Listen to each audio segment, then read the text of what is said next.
Okay, well basically what we did was we took the control board out of the panel, and this is the offending piece that keeps the zombie light from turning off, and we're going to replace that.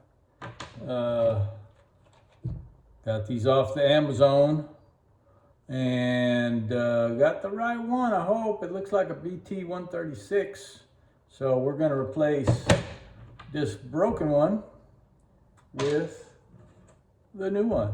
So let's get after it.